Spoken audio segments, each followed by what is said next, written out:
Здравейте, ето и нашия дубайски гигантски шоколад. Днес и ние решихме да направим този шоколад. Тук слагаме всички продукти, които са ни нужни.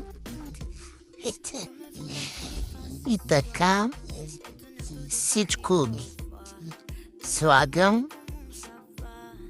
и разбърквам. И тук поставяме шоколада в една кутия, защото нямахме поставка за шоколад и сложихме в една кутия.